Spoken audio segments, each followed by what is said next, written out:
ಹೂವಿನ ಸುಗಂಧವಿರುತ್ತಿದ್ದ ಮರಗಳು ಸಂತೋಷದಿಂದ ನೃತ್ಯ ಮಾಡುತ್ತಿದ್ದ ಕಾಡಿನ ಒಂದು ಪ್ರಕಾಶಮಾನ ಮತ್ತು ಚಿರಪರಿಚಿತ ಮೂಲೆಯಲ್ಲಿ 3 ಹಕ್ಕಿ ಗೆಳೆಯರು ವಾಸವಿದ್ದರು. ಪೀಕುಗಿಳಿ, ಚಿಕ್ಕಿ ಗುಬ್ಬಚ್ಚಿ ಮತ್ತು ಮಿಮಿ ಮೈನಾ.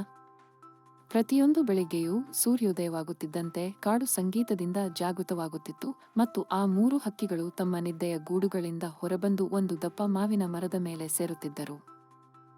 ಬಟರ್ಫ್ಲೈ ಬುಷ್ವರೆಗೆ ರೇಸ್ ಮಾಡೋಣ ಎಂದು ಪೀಕು ಗೋಗರಿಸುತ್ತಾ ಕೂಗಿದನು. ಈಗೂ ನೀನೇ ಸೋಲ್ತೀಯಾ ನೋಡಿ ಎಂದು ಚಿಕ್ಕಿ ನಕ್ಕು ಹೇಳುತ್ತಾ ಈಗಾಗಲೇ ಹಾರತೊಡಗಿದ್ದಳು. ಅವರು ದಿನವಿಡೀ ಎಲೆ ಚೆಂಡು ಆಟವಾಡುತ್ತಿದ್ದರು, ಆಕಾಶದಲ್ಲಿ ಹಾಸ್ಯಾಸ್ಪದ ಕಸರತ್ತು ಮಾಡುತ್ತಿದ್ದರು ಮತ್ತು ಇತರೆ ಪ್ರಾಣಿಗಳ ಮೇಲೆ ತಮಾಷೆ ಮಾಡುತ್ತಿದ್ದರು. ಅವರ ಮರದಿಂದ ದೂರವಿಲ್ಲದೆ ಒಂದು ಬಂಗಾರದ ಬಣ್ಣದ ಮರದ ಮೇಲೆ ಅಜ್ಜ ಗೂಬೆ ವಾಸಿಸುತ್ತಿದ್ದ. ಅವನು ಅತಿ ಹಳೆಯ ಹಾಗೂ ಜ್ಞಾನವಂತ ಹಕ್ಕಿ, ಯಾವಾಗಲೂ ಒಂದು ಬಾಗಿದ ಶಾಖೆಯ ಮೇಲೆ ಕುಳಿತಿದ್ದ ಮತ್ತು ಇದನ್ನೆಲ್ಲ ಗಮನಿಸುತ್ತಿದ್ದ. ಒಂದು ದಿನ ಅವರು ಗಾಳಿಯಲ್ಲಿ ಟ್ಯಾಗ್ ಆಟವಾಡುತ್ತಿದ್ದಾಗ ಅಜ್ಜ ಹಾರಿಕೊಂಡು ಬಂದು ಹೇಳಿದರು, ಮಕ್ಕಳೇ, ಮೋಡಗಳು ಮಾತಾಡುತ್ತಿವೆ. ದೊಡ್ಡ ಚಂಡಮಾರುತ ಬರುತ್ತದೆ. ಇವತ್ತು ಸಂಜೆ ನೆಲದ ಮೇಲೆಯೇ ಇರಿ ಎಂದು ನಿಧಾನವಾಗಿ ಗಂಭೀರವಾಗಿ ಎಚ್ಚರಿಸಿದರು.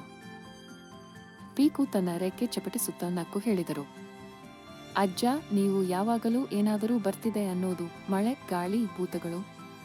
ಆದರೆ ಈ ಆಕಾಶ ಚೆನ್ನಾಗಿದೆಯಲ್ಲ.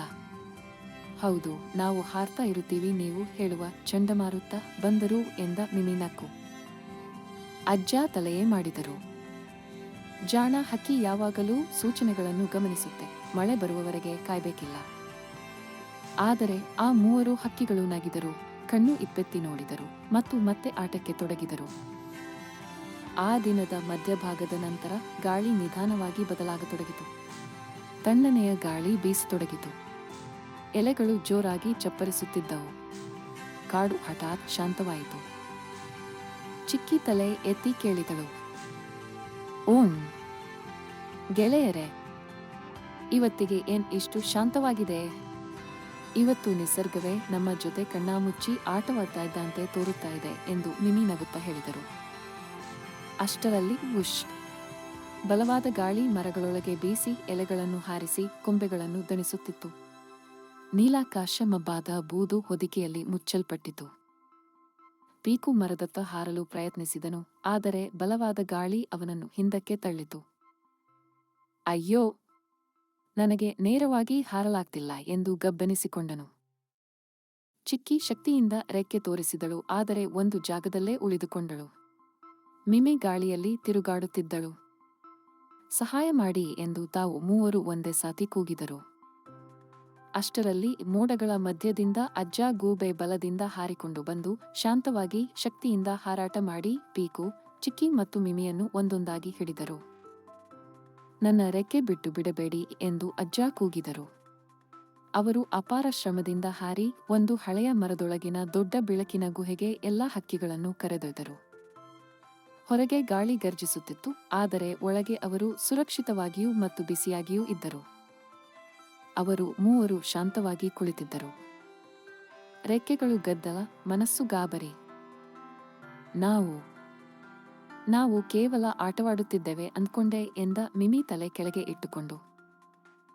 ಅದು ನಿಜವಾಗಿಯೇ ಬರುವುದು ಅಂತ ನಮಗೆ ಗೊತ್ತಿರಲಿಲ್ಲ ಎಂದು ಪೀಕು ಸೇರಿಸಿದನು. ಅಜ್ಜ ಮುದ್ದಾಗಿ ನಗಿದರು. ನಿಸರ್ಗ ಯಾವಾಗಲೂ ಸೂಚನೆ ಕೊಡುತ್ತದೆ. ಹಕ್ಕಿಗಳು ಕೇಳಬೇಕು, ಕೇವಲ ಹಾರಬಾರದು. ಚಿಕ್ಕಿ ಕಣ್ಣೀರು ಬಂದು ಕೇಳಿದಳು, ಅಜ್ಜ, ಧನ್ಯವಾದಗಳು. ನೀವೇ ನಮಗೆ ಜೀವ ಉಳಿಸಿದಿರಿ. ಅಜ್ಜ ನಗುತ್ತಾ, ಮುಂದಿನ ಸಲ ನೀವು ನಿಮ್ಮನ್ನೇ ಉಳಿಸಿಕೊಳ್ಳಿ. ಜಾಣ್ಮೆ ಬಳಸಿ. ಚಂಡಮಾರುತ ಕಡಿಮೆಯಾದ ಬಳಿಕ ಕಾಡು ಹೊಸದಾಗಿ ತಾಜಾ ಆಗಿತ್ತು. ಎಲೆಗಳ ಮೇಲೆ ಮುತ್ತುಗುಳಿದ ಹನಿಗಳು ಹೊಳೆಯುತ್ತಿದ್ದವು. 3 ಹಕ್ಕಿಗಳು ಹೊರಬಂದವು, ಸ್ವಲ್ಪ ಜಾಣ್ಮೆಯಿಂದ, ಸ್ವಲ್ಪ ಧೈರ್ಯದಿಂದ. ಆ ದಿನದ ಬಳಿಕ ಅವರು ಇನ್ನೂ ಆಟವಾಡುತ್ತಿದ್ದರು, ನಗುತ್ತಿದ್ದರು, ಆದರೆ ಅವರು ಆಕಾಶವನ್ನು ನೋಡುತ್ತಿದ್ದರು, ಗಾಳಿಯ ನುಡಿಗಳನ್ನು ಕೇಳುತ್ತಿದ್ದರು ಮತ್ತು ಜಾಣ ಹಕ್ಕಿಗಳ ಮಾತುಗಳನ್ನು ಗೌರವಿಸುತ್ತಿದ್ದರು. ನೀತಿ: ಚಾಣಾಕ್ಷ ಹಕ್ಕಿಗಳು ಕೇವಲ ಹಾರಲ್ಲ, ಅವರು ಆಕಾಶದ ಮಾತು ಕೂಡ ಕೇಳುತ್ತಾರೆ.